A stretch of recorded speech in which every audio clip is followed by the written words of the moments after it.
Bueno, entonces vamos a iniciar la clase de hoy con una oración. Dios Padre amado, te damos gracias porque estamos aquí. Gracias Señor porque tú nos das la vida, Dios, nos das este lugar para poder reunirnos a aprender más de ti. Te rogamos, Padre, que tú nos ayudes a prestar atención, a entender, a estar atentos a tu voz, Señor, en medio de lo que hoy se comparta. Y sobre todo, Dios, te pido que me ayudes y me guíes, Dios, en la clase que me toca dar el día de hoy. Guárdame, Señor, de cambiar tu palabra, Señor, de agregar o quitar algo, Señor. Si no, permite que sea tu voz la que nos alimente el día de hoy, Señor.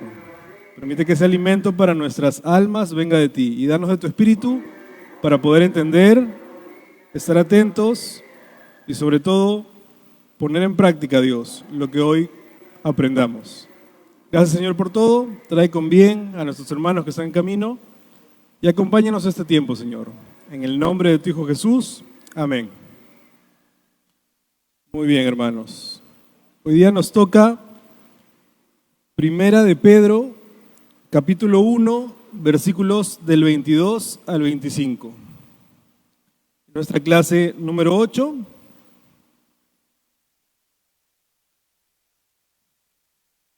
Así que ayúdenme a buscar el pasaje.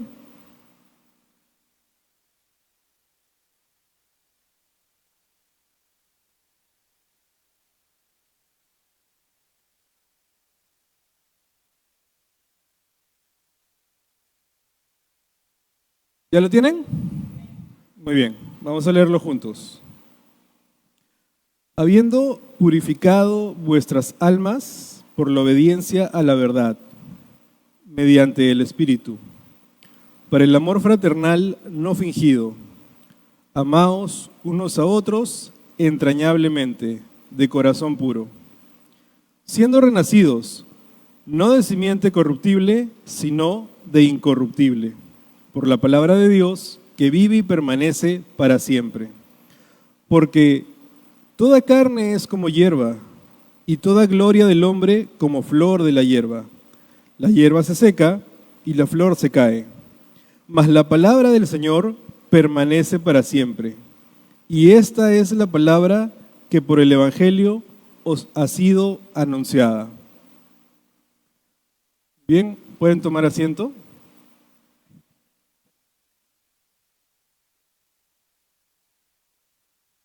Y ese es el pasaje que nos toca estudiar el día de hoy. Son los versículos finales del capítulo 1 y nada más como contexto para estar todos ubicados y por si alguien faltó alguna de las clases, vamos a ver un poco de qué trata el capítulo 1. El apóstol Pedro escribe una carta a cristianos que están exiliados, están dispersos en varias regiones, específicamente en Ponto, Galacia, Capadocia, Asia y Bitinia. Y el apóstol Pedro va a estar animándolos a perseverar en su fe, a pesar de las pruebas. Pedro va a hacer un énfasis en que los creyentes han sido escogidos por Dios y santificados por el Espíritu. ¿Para qué? Para obedecer a Jesucristo. Habla sobre la esperanza viva que tienen los cristianos gracias a la resurrección de Jesús, y que eso es una herencia incorruptible y una herencia eterna de los cielos. Pedro nos recuerda también que las pruebas son temporales, porque nuestra estancia aquí en la tierra también es temporal. Pero no solo nos da la esperanza de que esas pruebas son temporales, sino que además esas pruebas sirven para refinar nuestra fe. Y esa fe, dice, es más preciosa que el oro. También exhorta a los creyentes a vivir en santidad. ¿Por qué? Porque Dios es un Dios santo. Y también que los creyentes puedan conducirse con temor, no con un temor de tenerle miedo a Dios, sino con un temor reverente, un temor respetuoso durante nuestra vida aquí en la tierra. Dice también que nosotros fuimos redimidos no con cosas corruptibles como el oro y la plata, sino con la sangre preciosa de Cristo, quien fue elegido antes de la fundación del mundo. Finalmente, Pedro va a resaltar el llamado a amar sinceramente a los demás, ya que los creyentes han nacido de nuevo por la palabra de Dios, que es viva y permanece para siempre. Entonces, ya entrando a los versículos y al pasaje del día de hoy, creo que como introducción podemos meditar en que a menudo todos sufrimos algún tipo de situación negativa para nosotros. Todos hemos pasado por problemas, todos tenemos cosas en la vida que nos hacen sufrir. Y muchas veces esas situaciones negativas o esas situaciones de sufrimiento pueden hacer que nos encerremos en nosotros mismos, nos ensimismemos, nos aislemos con nuestros problemas y con nuestras cosas, por diferentes motivos. Quizás por vergüenza, quizás porque no quiero que la gente me diga que lo que hago está mal, quizás porque no me interesa escuchar a los demás, quizás porque tengo mucho orgullo y no estoy dispuesto a compartir mi vida personal, exponiéndome quizás a que alguien me critique o me juzgue.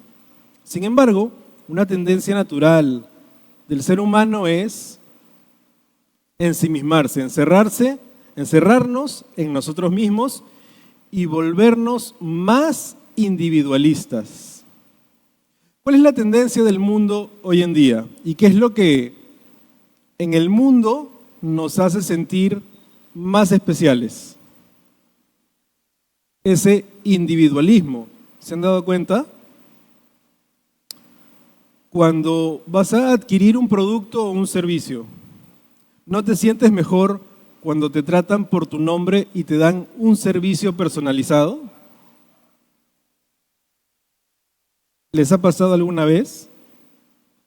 Quizás en algún restaurante que frecuentan mucho o alguna tienda que frecuentan mucho, donde te dan un trato preferencial porque ya te conocen y saben quién eres. O cuando te llaman de algún banco, ¿no les ha pasado que ustedes solo dicen aló y ya te saludan por tu nombre? Y ya saben todo lo que tú tienes. Y esa es la tendencia hoy en día, mucho más con el tema de inteligencia artificial. El enfoque es dar un trato personalizado, no tratar a los clientes como uno más de un grupo grande, sino a cada uno como si cada uno fuera especial. ¿Por qué? ¿Porque las empresas se preocupan por tratar bien a sus clientes?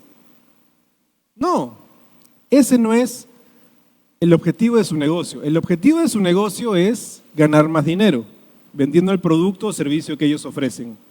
Y lo que sea que ellos puedan hacer para vender más, lo van a hacer.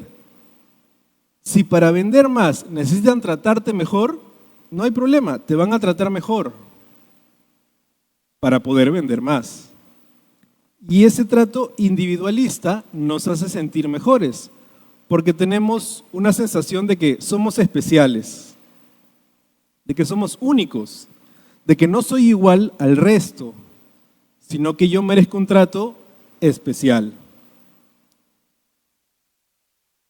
Sin embargo, la Biblia muchas veces se refiere a los creyentes como el cuerpo de Cristo, como la iglesia de Cristo, y nos habla como si todos fuéramos un todo.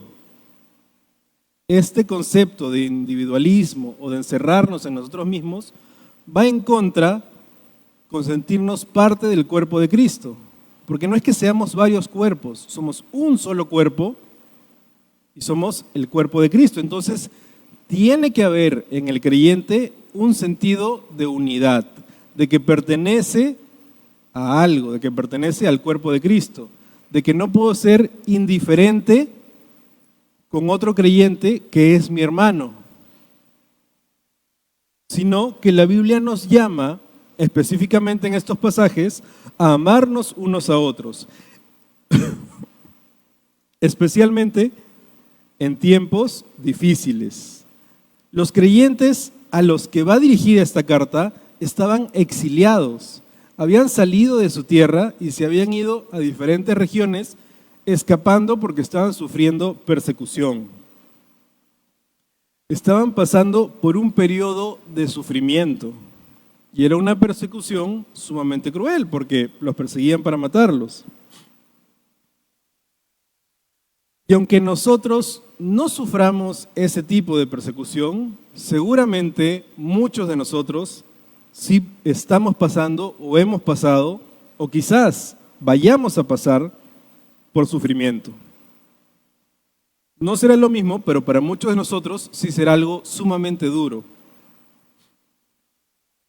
Entonces, ellos, al igual que nosotros, se enfrentaban a las dificultades de vivir en un mundo que los perseguía porque el mundo rechaza el Evangelio.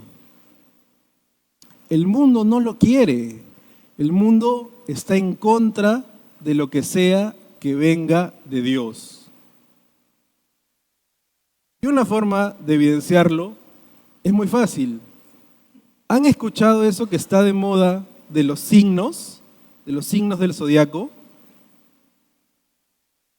Yo tengo una conocida que cada vez que pasa algo dice, es que tú eres Tauro. Eso es porque tú eres Piscis. Y si algo no hace sentido con lo que dicen que son los signos, dicen, no, es que tú eres Tauro con ascendencia a Piscis.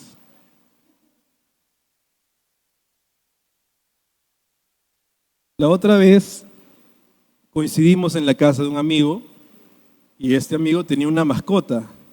Y su mascota era juguetona y que no sé qué. Pero ¿qué día nació? No, es que es Leo, por eso es así. O sea, pueden creer en cosas que quizás para nosotros sean sumamente absurdas. Pero tú le hablas de Dios, no, eso sí no. O sea, hasta los signos, los marcianos, los extraterrestres, la reencarnación, los duendes, cualquier cosa, pero Dios, no. Eso no tiene sentido, eso es absurdo. Es más, eso me ofende. ¿Puedes dejar de hablar de religión, por favor? Y así es la gente en el mundo. Está en contra de Dios. Puede creer en cualquier cosa y puede tolerar cualquier cosa, menos que le hables de Dios. Pero antes de enfocarnos en el deber de amar a nuestro prójimo, debemos entender la obra de Dios en nosotros, ya que lo que Dios ha hecho en nosotros es la base para que nosotros podamos amar verdaderamente. Si solo vemos el deber sin considerar la obra de Dios, ¿qué cosa va a pasar en nosotros? Lo que va a pasar es que nos vamos a cansar, nos vamos a hartar. Vamos a ver que eso del cristianismo no funciona, o quizás sí funciona, pero no es para mí, porque estamos tratando de hacerlo en nuestras fuerzas. Lo interesante y particular del cristianismo es que para ser cristiano necesitamos de Dios. No se puede ser cristiano sin tener a Dios presente en nuestras vidas, sin considerar y entender lo que Dios ha hecho por nosotros, sin conocer a Dios y sin conocer a nuestro Señor Jesucristo. Porque alguien que lo hace sin considerar eso, se va a cansar. Y tristemente he conocido algunas personas que comenzaron muy bien y en algún momento fueron de edificación para mí, pero que hoy en día están apartadas y no quieren saber nada del Evangelio, porque en algún momento en sus vidas, tanto esfuerzo, tanta lucha, tanto dar la contra a este mundo, los cansó y no vieron fruto en sus vidas, o no obtuvieron aquello que esperaban, y llegaron a la conclusión de que eso del cristianismo no funciona. El cristianismo es como las matemáticas. ¿Cuánto es 2 más 2? 4. No hay forma de que te dé otro resultado. Y si tú cambias los factores, no hay forma de que te dé 4. Si en el cristianismo cambiamos algo de lo que la Biblia dice, no hay forma de que nos dé el resultado que la Biblia dice.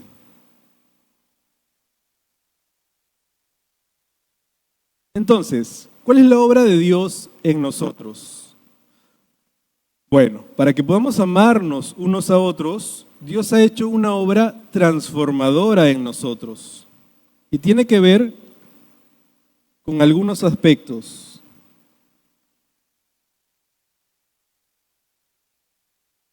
Uno de ellos es la purificación de las almas, de nuestras almas. Dios ha purificado nuestras almas para que podamos amar sinceramente. Antes de la entrada del pecado, Adán y Eva se amaban genuinamente, pero el pecado corrompió el corazón de ellos y también nuestros corazones, llenándolo de egoísmo, de amargura y de resentimiento y de muchas otras cosas. Pero la buena noticia es que Dios, a través del Evangelio, puede purificar nuestro corazón, revirtiendo el impacto del pecado. Y es una obra particular en cada uno, ¿no? Hay gente en donde es un cambio radical, y está bien, y es para la gloria de Dios. Pero también hay personas donde es un proceso gradual, y también está bien. Porque la forma en la que Dios obra, solo Él la conoce y Él la determina. Entonces, cuando venimos a Cristo, reconocemos nuestro pecado y abrazamos por fe la verdad del Evangelio. Y eso es importante, ¿no? Reconocer nuestro pecado. Y es quizás algo con lo que algunos luchamos. El reconocer nuestro pecado. O quizás algunos pecados, porque pueden haber cosas que son fáciles de reconocer y cosas que son más difíciles de reconocer. Por ejemplo, mi esposa siempre me dice que tenemos un problema con los celulares, que tenemos una adicción a los celulares. Y a mí me cuesta reconocer que es así, porque yo consciente o inconscientemente lo justifico con mi trabajo. Yo soy ingeniero en sistemas, entonces estoy muy relacionado a temas de tecnología. Sería, creo yo, que imposible o sumamente difícil que yo pueda trabajar sin celular. Y no solo yo, sino hoy en día cualquiera, ¿no? Entonces, eso, por ejemplo, a mí me cuesta reconocer. ¿Y está mal que use el celular? No, definitivamente no. Lo que está mal es que le dedique más tiempo a mi celular que a Dios, o que le dé más importancia o relevancia a mi celular que a Dios. Obviamente, por el trabajo, probablemente le dedique más tiempo, pero en cuanto a prioridades, en cuanto a relevancia, en cuanto a qué cosa es más importante en mi vida, ahí sí puede estar el pecado y ahí sí puede ser lo incorrecto. Y eso a mí, por ejemplo, me cuesta reconocerlo.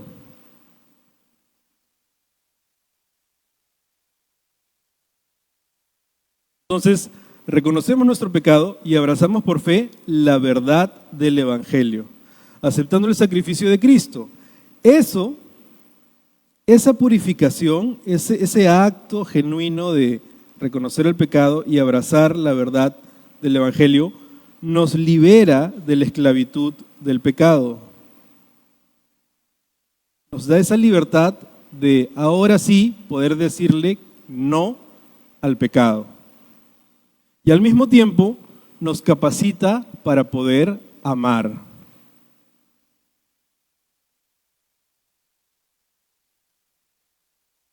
Y de la mano con eso está el nuevo nacimiento o la regeneración. Además de purificarnos, Dios nos da una nueva vida a través de la regeneración, un nuevo nacimiento. Y esta nueva vida es y está planeada para ser conforme a la vida de Dios, conforme a la imagen de Cristo. Y Dios, recordemos que es un Dios de amor. Dios es amor. Por lo tanto, todo aquel que ama es nacido de Dios, dice la palabra. A través de este nuevo nacimiento nos convertimos en hijos de Dios y en hermanos de Cristo. Y por ponerlo de alguna manera, comenzamos a tener el ADN de Dios en nuestras almas. Eso va a permitir que fluya, que nazca y se produzca el amor fraternal entre los creyentes. Es una marca distintiva de los discípulos de Jesús y de cualquier creyente que forma parte del cuerpo de Cristo. Cristo no se avergüenza de llamarnos sus hermanos. Así como, no sé si a alguno le ha pasado que se va a alguna tierra lejana o a algún país extranjero y se encuentra con un peruano. Por mi trabajo, a veces me toca viajar a otro país. Y la última vez que viajé, entré a una tienda de recuerditos y los que atendían la tienda me quedaron mirando. Yo dentro de mí pensaba, pero si no me voy a robar nada. Pero ya luego se me acercaron y me dijeron, ¿de dónde eres? Y dije, yo soy de Perú. Yo también soy de Perú. Y de ahí se inició toda una conversación y hasta me dio un descuento y me atendió súper bien. Porque se alegró de encontrar a alguien que también era de Perú. En ese sentido, esa alegría debe producirnos en nosotros cuando nos encontramos con alguien que también es hijo de Dios. No solo es otro creyente, sino es mi hermano en Cristo. Ese amor fraternal se produce no por quién es la persona, sino porque tiene en común que también es hijo de Dios.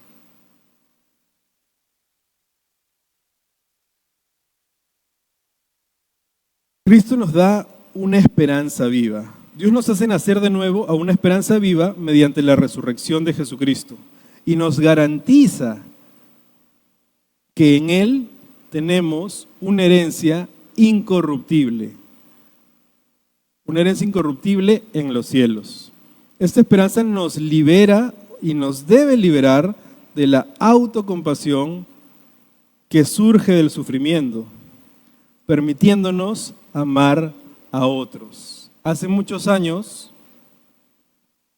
había una canción muy antigua que decía algo que como yo soy así porque el mundo me hizo así. Decía que era una persona pues resentida, egoísta y todo, porque el mundo lo hizo así, porque le tocó vivir situaciones duras y de sufrimiento y por eso él era alguien que vivía resentido con el mundo. Y es lo que pasa muchas veces, hay muchas tendencias de ese tipo, ¿no? Sin embargo, la esperanza de todo creyente está en que en Cristo tiene una herencia incorruptible y lo pone por encima del oro y la plata. Si ustedes han tenido o tienen o han visto alguna cadenita, alguna joyita de plata, han visto que se negrea con el tiempo, ¿no? Yo una vez tuve la oportunidad de visitar una mina de plata y ahí explicaban por qué. O sea, el color de la plata original y pura es oscuro, pero la plata la mezclan con otro mineral para que tenga ese color plateado. Entonces, si es de mayor pureza, eso decían, la plata trata de regresar a su color original, ¿no? Pero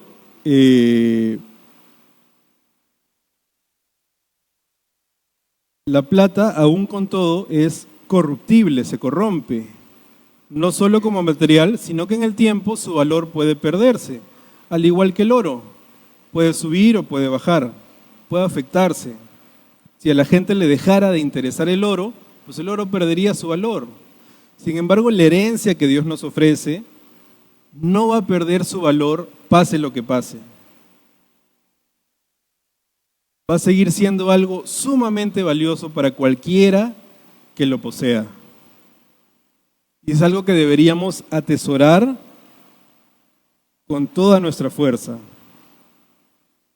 Es esa esperanza viva la que nos puede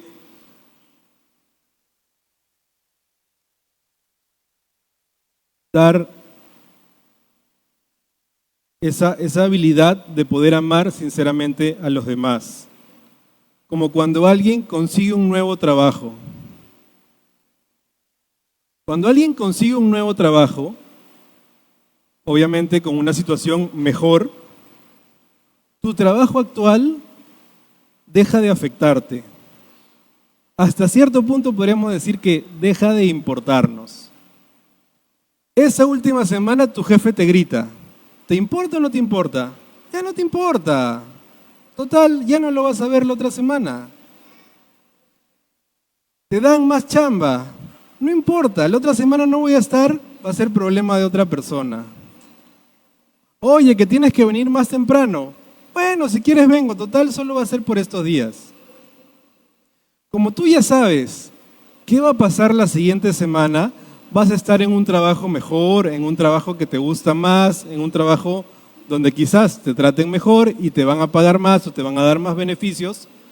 Todo lo que pasa esa semana en ese trabajo deja de afectarte y tú puedes tener mágicamente una mejor actitud con tu jefe, con tus compañeros de trabajo, con tus clientes. Contesta, aló, ¿quiere un préstamo? Sí, aprobado, tome su préstamo. Ya no, estás libre de preocupaciones.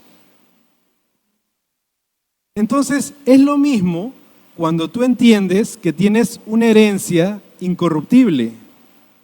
Si tú estás poniendo tu mira en las cosas de Dios, lo que te pueda pasar aquí en la tierra, no voy a decir que no te importa, no te afecta, porque eso es inevitable, sí nos va a afectar, pero nos va a afectar menos, porque nosotros sabemos qué va a pasar después, sabemos hacia dónde estamos yendo y sabemos quién es nuestro Padre. Entonces, esa esperanza viva nos ayuda a amar a los demás. La palabra de Dios es como un instrumento. Dios usa su palabra como la semilla incorruptible para producir un nuevo nacimiento en nosotros.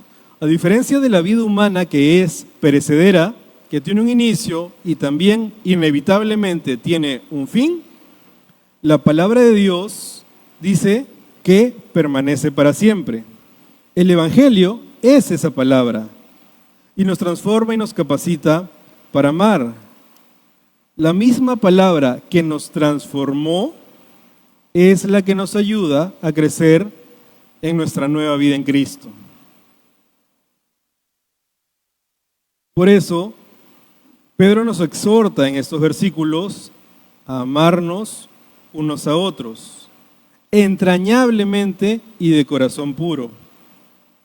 Y hay algunas características que vale la pena mencionar acerca del amor.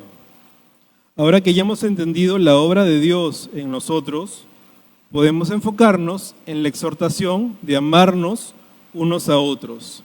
Primero que el amarnos unos a otros, como creyentes, es nuestra responsabilidad.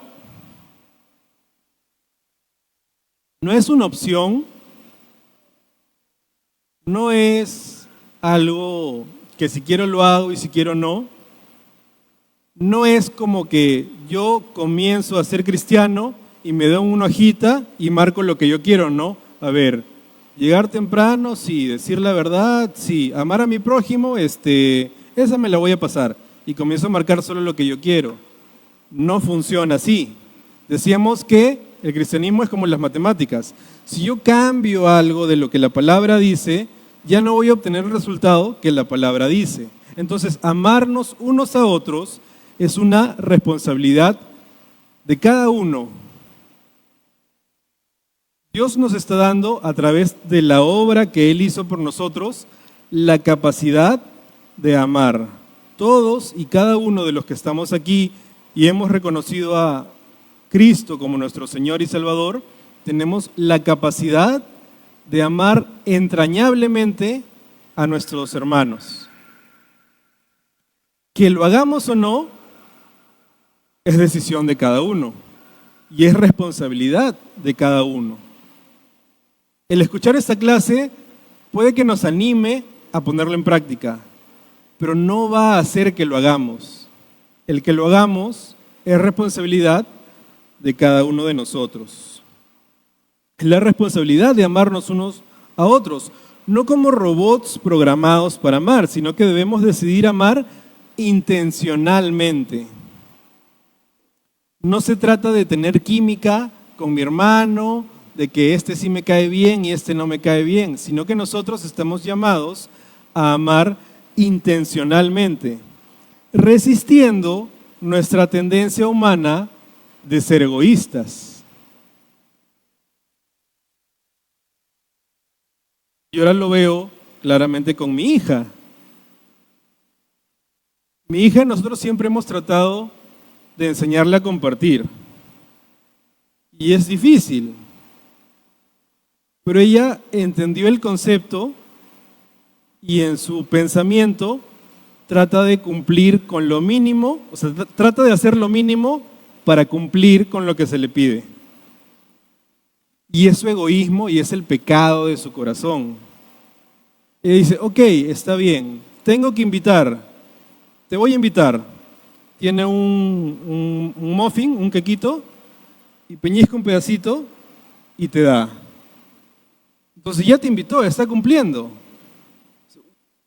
Una migaja, pero te está invitando. Tú me dijiste que tengo que compartir, no me dijiste cuánto, ya compartí. Y muchas veces es lo que nosotros hacemos. Tengo que amar a mi prójimo, está bien. Hola hermano, ¿cómo está? Listo, ya lo amé. Pero no se trata de eso. Tiene que ser un amor intencional. Por eso es que Pedro no dice solamente que tenemos que amarnos unos a otros, sino que él agrega la palabra entrañablemente. Tenemos que amarnos intencionalmente, resistiendo nuestra tendencia de egoísmo. Tenemos que actuar bajo la influencia del amor de Dios, del amor que Dios tiene por nosotros, disponiendo nuestra voluntad a amar porque Dios nos amó primero. Y hay ciertas características del amor cristiano. Por ejemplo, está el amor ágape. El amor cristiano o ágape va más allá de las emociones y actúa por principios. Este amor busca el bien de otros, incluso a costa del sacrificio. ¿Alguna vez te has sacrificado por el bien de otra persona? Es probable. Y muchas veces es común dentro de las familias. Porque amas a tus hijos. Pero ¿alguna vez te has sacrificado por el bien de otra persona que no es tu familia o no es tan cercana a ti?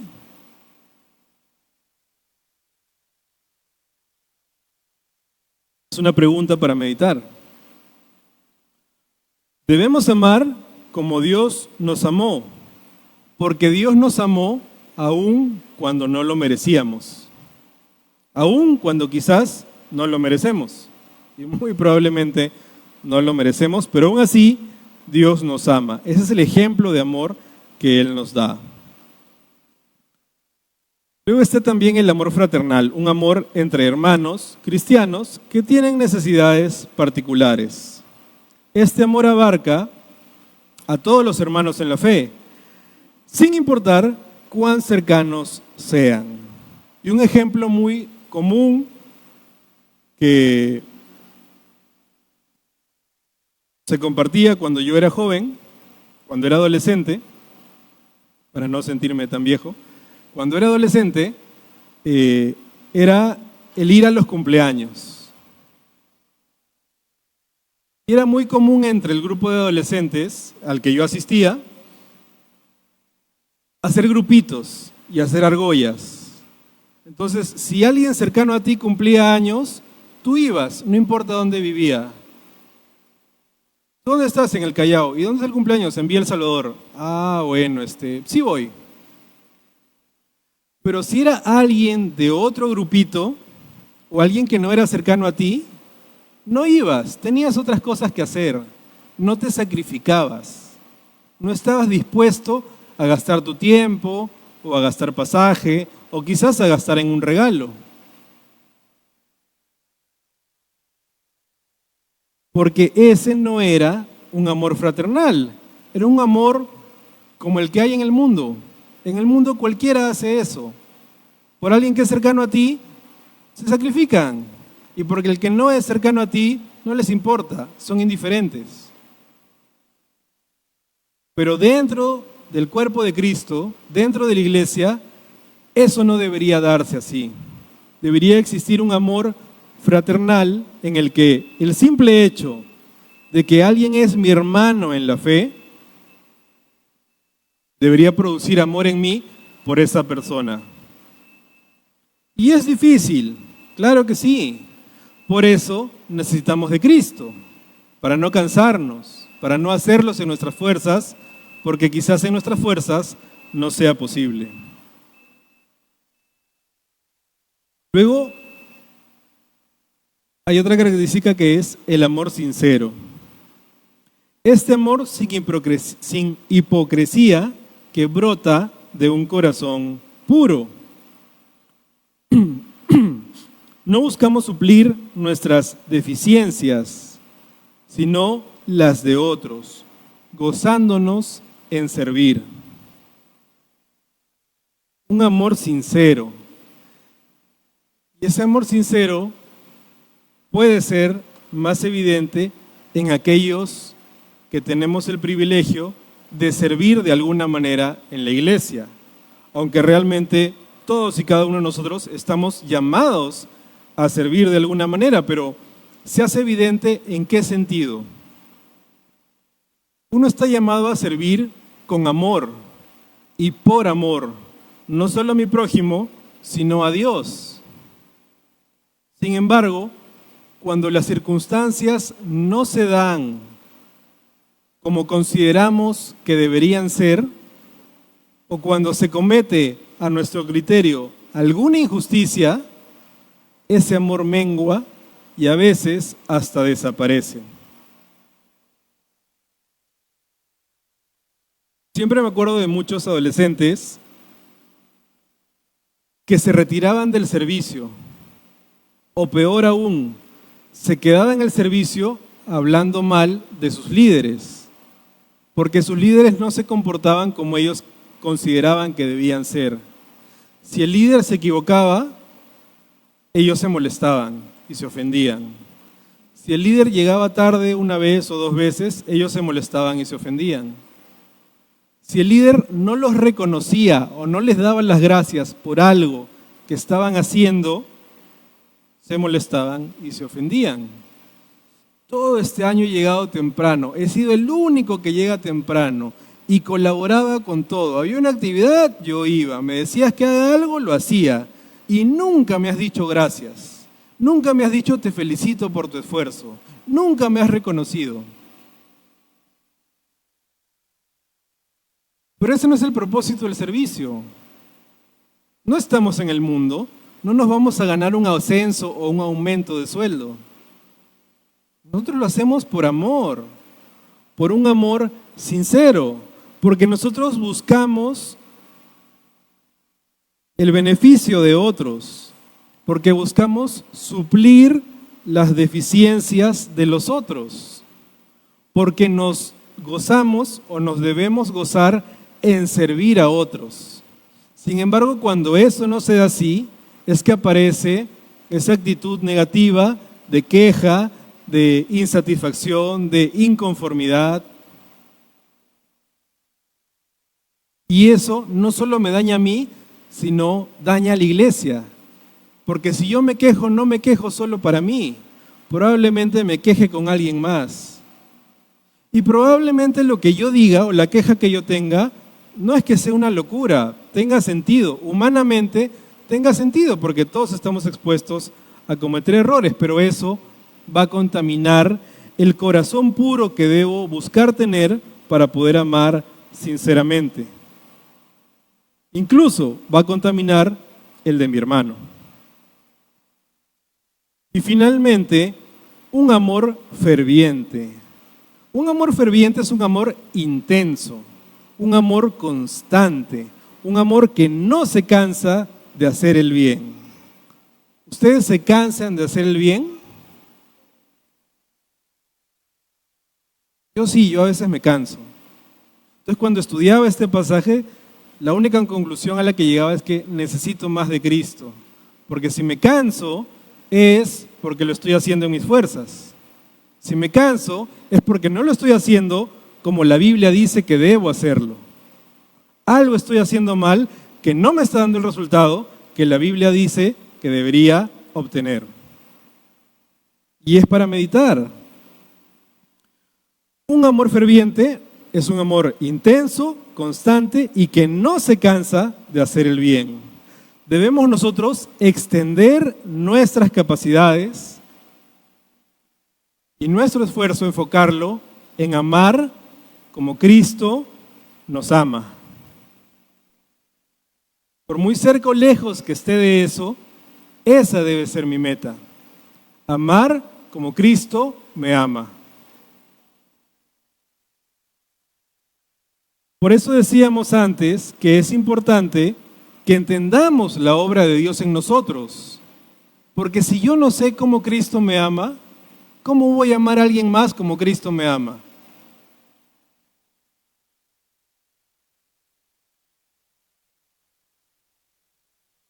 Ahora, ¿cuál es la tarea para la casa de esta clase? ¿Cuál es la aplicación práctica? Debemos entonces recordar la obra de Dios en nosotros. Esa es la base para amar. Nunca olvidemos el costo del rescate que Dios realizó para que podamos reconciliarnos con Él y para que podamos amar como Él nos ama. Debemos reconocer que necesitamos la ayuda de Dios para poder amar. No solo a nuestros hermanos, sino aún más en una relación sentimental, en un noviazgo, en un matrimonio, que no es otra cosa sino el reflejo de la relación que hay entre Dios y su iglesia. ¿Cuánto más necesitamos la ayuda de Dios para poder amar de forma correcta? Pidámosle a Dios y a su Espíritu cada día que nos ayude a amar. Debemos ser intencionales en amar, perdonando, sirviendo y buscando cubrir y suplir las necesidades de otros. Debemos buscar oportunidades para amar en la iglesia, el servicio. Debemos buscar oportunidades, como por ejemplo los días de oración, tanto en las mañanas como en los martes, orar fervientemente por mi prójimo. Esa es una forma muy práctica de demostrar mi amor.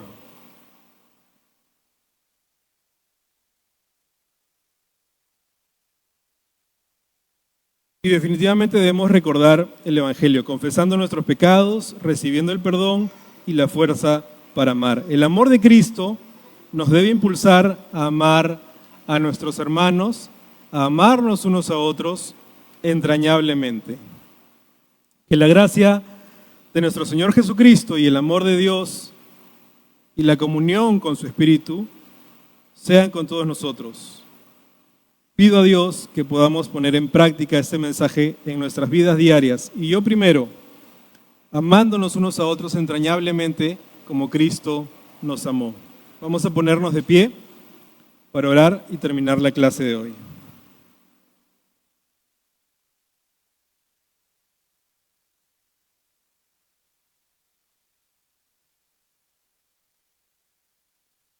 Dios Padre amado, te damos gracias por este día, Señor. Gracias porque nos hablas, Dios, nos exhortas y nos animas a hacer lo que es bueno delante de tus ojos, a hacer lo correcto, Dios, a hacer lo que va a traer una mayor recompensa y un mayor beneficio a nuestras vidas. Te ruego, Padre amado, por cada uno de mis hermanos, Dios, y por mi propia vida, que nos ayudes a entender tu obra en nosotros, todo lo que tú has hecho y todo lo que tú haces por nosotros, Dios. La forma sincera y pura en la que tú nos amas. Ayúdanos a entenderlo, Señor, a comprenderlo cada día con una profundidad mayor, para que nuestro amor pueda ser un reflejo de ello, Dios. Ayúdanos, Señor, porque solos no podemos amar a nuestros hermanos, Dios. Quizás ni a nuestras familias, Señor, de una manera correcta.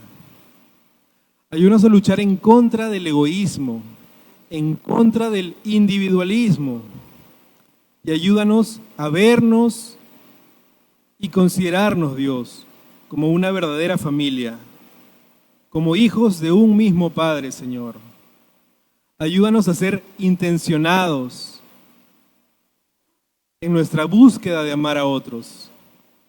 Ayúdanos a buscar oportunidades de amar a nuestros hermanos dentro de la iglesia, Señor, y fuera de ella también, Señor. Cuídanos de no caer en legalismo, Dios, de no caer en hacer lo mínimo para decir que ya cumplí, Señor, sino que nuestro amor pueda ser sincero, pueda ser puro y pueda ser ferviente, Señor. Gracias, Padre, por tu mensaje. Gracias, Padre, por tu Espíritu, Señor, y por la obra que haces día a día en nuestra vida. Y sobre todo, gracias, Señor, porque tus misericordias se renuevan cada mañana. En el nombre de Jesús oramos y te damos gracias por todo, Padre amado. Amén.